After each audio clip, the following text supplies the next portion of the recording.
profond. J'ai eu quelques confrontations par la suite avec des dames bien connues qui étaient à ce conseil des laïcs et qui sont restées, je dirais, comme un peu figurants dans ce qu'on appelle ce fameux conseil pour les laïcs. Enfin, je crois que la dénomination n'est plus exacte. Bon, qu'est-ce que je peux dire encore? Alors, Stéphane m'a dit, il faut surtout parler de ce que tu sais par rapport à sa participation au concile. Alors, en préalable, je crois que, et là je ne vais pas répéter ce que Walter a dit beaucoup mieux que moi, parce que tous ces détails, moi ça m'intéresse aussi d'avoir les notes, parce que je dirais, je l'ai vécu un peu en chair et en os, mais c'est vrai que toutes ces déclarations, ils ne sont pas là-dedans, par exemple, sur le libéralisme et tout ça, c'est pas dans ce livre.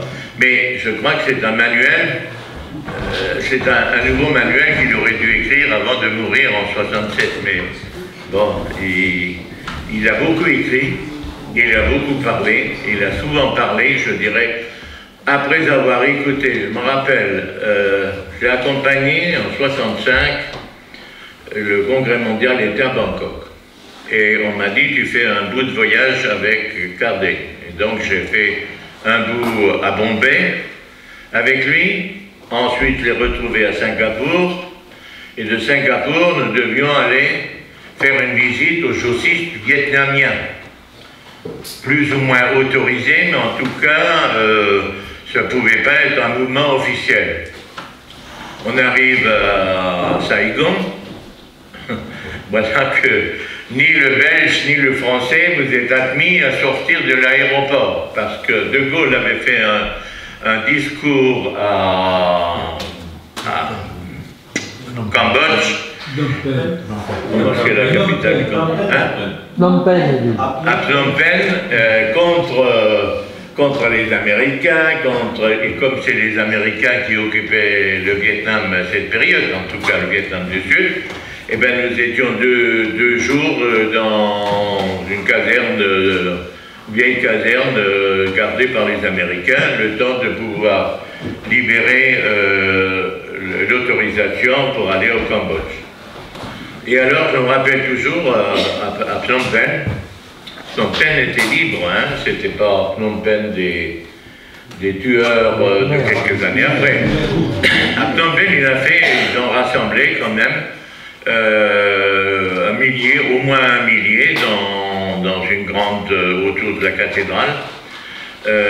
Et Kardec a de nouveau fait un discours très dur et très fort par rapport au Vietnam, par rapport aux colonisations, etc. Il a été très applaudi, et donc c'était sa marque de passage. Après, nous sommes rentrés à Bangkok pour préparer le Conseil mondial. Et donc là, que je me rappelle bien, Conseil mondial, on avait invité l'ensemble des représentants religieux de l'Asie, donc les chrétiens, les catholiques, les minoritaires, enfin nous étions en Asie, les chrétiens sont des minoritaires, hein. Et les représentants hindous, les représentants musulmans, etc. Et là, Kardec a encore fait un discours d'appel aux responsables des religions du monde pour dire aujourd'hui, nous sommes ni catholiques, ni chrétiens, ni musulmans, machin, nous sommes d'abord des hommes et nous devons construire un monde différent, un monde où l'humanité peut vivre ses libertés. Il a fait une critique très dure sur le sectarisme religieux aussi, et des cathos, etc. Et je me rappelle toujours le nonce qui était bien sûr au premier rang. Quand Kardec est descendu de la tribune, il a dit « Monseigneur, vous avez fait un très bon discours, mais je ne suis pas sûr que tout est très catholique. » Bon, c'est des petites anecdotes, je vous les partage. Qu'est-ce que je peux encore dire? On va laisser maximum 5 minutes. Hein. Oui, d'accord. Alors, pour que je n'oublie pas quand même... faut dire l'essentiel. L'essentiel. Bon, je ne vais pas répéter ce que Walter a mieux dit que moi, ce qui a marqué profondément, enfin, pourquoi Cardaigne a tout fait pour créer un mouvement de jeunesse ouvrière.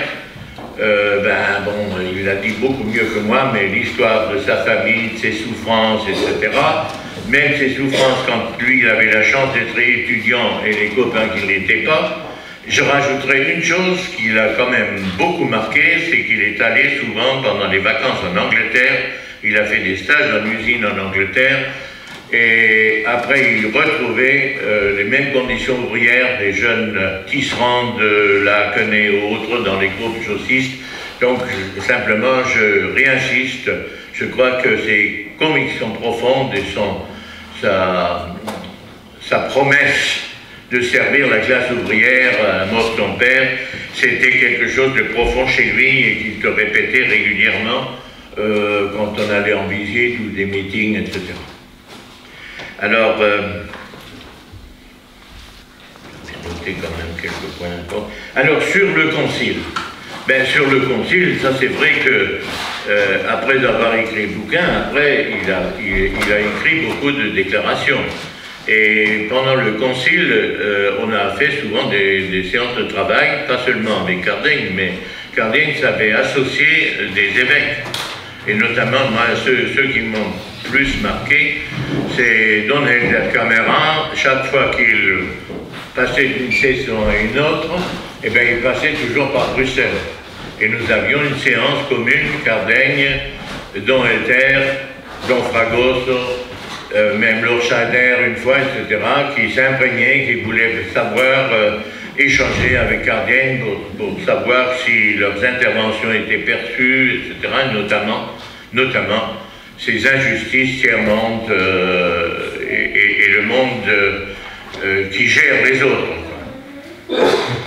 Alors, voilà. Alors, donc, par contre, il a bien fait, en fait, c'est bien, il a écrit, parce qu'on l'a bousculé un peu pour qu'enfin, il ramasse tout ce qu'il a prôné, déclaré, notamment sur la place des laïcs dans l'Église, qui était aussi une de ses convictions profondes.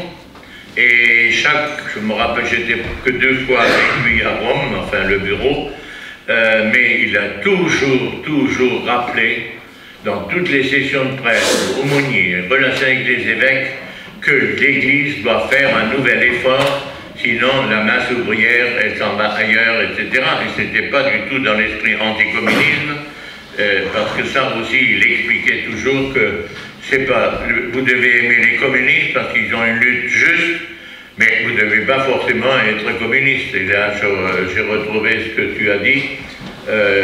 Nous ne faisons pas la révolution, nous sommes la révolution. Ça, il nous l'a répété très souvent. Bon, écoutez, ah oui, alors la méthode voir, juger, agir. On m'a demandé ça dans le témoignage.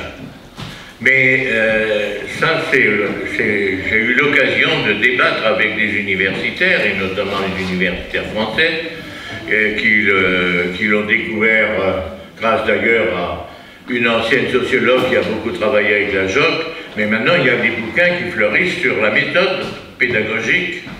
Mais je dirais, moi je retiens, ça c'est la partie universitaire officielle, moi je retiens surtout le voir juger comme une méthode formidable de la formation permanente, de l'éducation permanente, et notamment pour tous ceux qui n'ont pas eu la chance de faire toutes les études, les écoles suffisantes pour devenir un citoyen responsable. Voilà, alors écoutez, je crois que...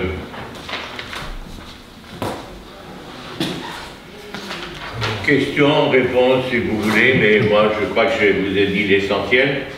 Oui, alors là je sais que tu tiens beaucoup.